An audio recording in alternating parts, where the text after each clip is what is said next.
Hello and welcome again to another piano session. Today I'm looking at the grade 5 B3 piece Waltz in B minor by Schubert. This is a very nice relaxing piece to play, but it's tricky. So we've got to check the tempo before we do anything. And the first thing we're going to notice is that we've got this kind of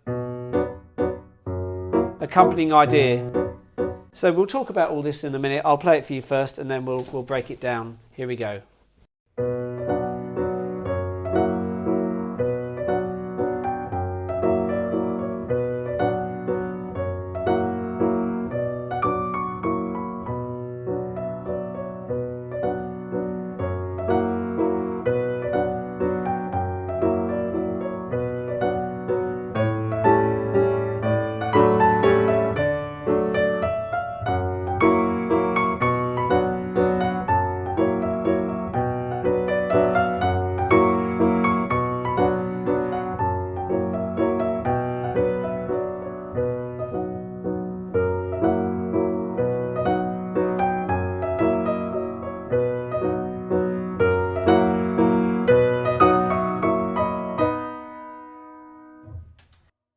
Right then, so let's go back to the beginning.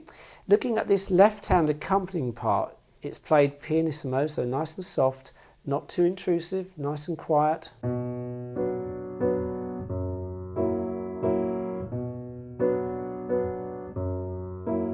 So we just want to get used to that relationship between the B minor chord and then getting down to F sharp. That F sharp 7 chord, and we can just practice that round and round because that's your first page more or less. You know, you're doing the same alternating chords there, B minor to F sharp major or F sharp 7 until you really get to bar 14. So if I'm going to play bar 13 still on the B minor, and then suddenly we have that A in the bass starting to crescendo as well. All I'm playing here, of course, is an A major chord plus the G, so it's A7 is that chord. And finally, still quite loud now. So that's what I'd be working on to start with, getting the left-hand accompanying part nice and secure, and then just running it through and making sure there's no problems with that. And of course using the pedal as well, because that gives it a nice glossy effect. I tend to come off on the third beat, or maybe just after.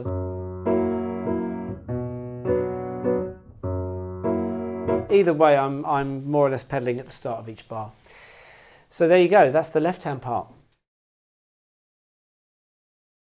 So looking at the right-hand part of the beginning, we've got this very delicate idea with the accent at the end.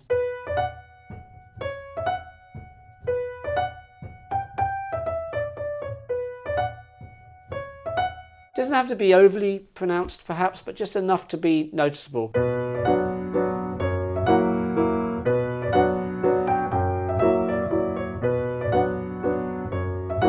That sort of effect.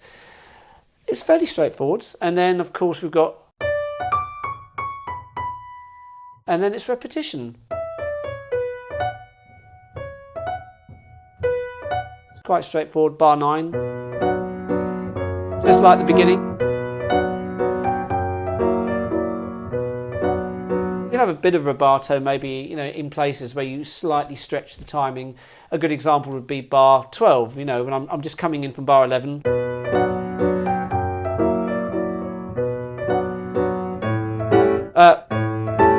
Doesn't have to be much of a rubato thing though. I think just little bits of rubato are good here. And then of course as we get to bar 15,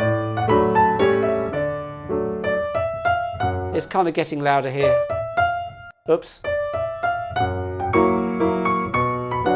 Then it's contrasting.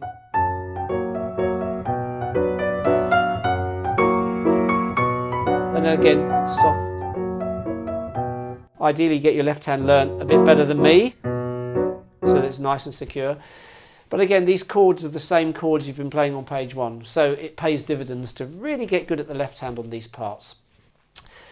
You might want to use the left pedal, the soft pedal, when you're doing the pianissimo sections, because of course that will give you an advantage in terms of getting it really soft.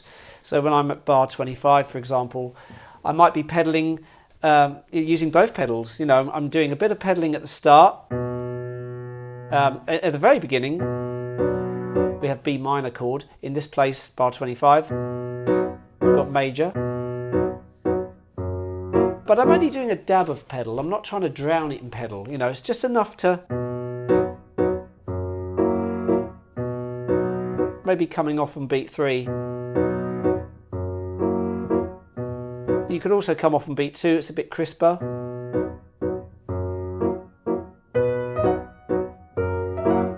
Although I like the sustain a little bit there.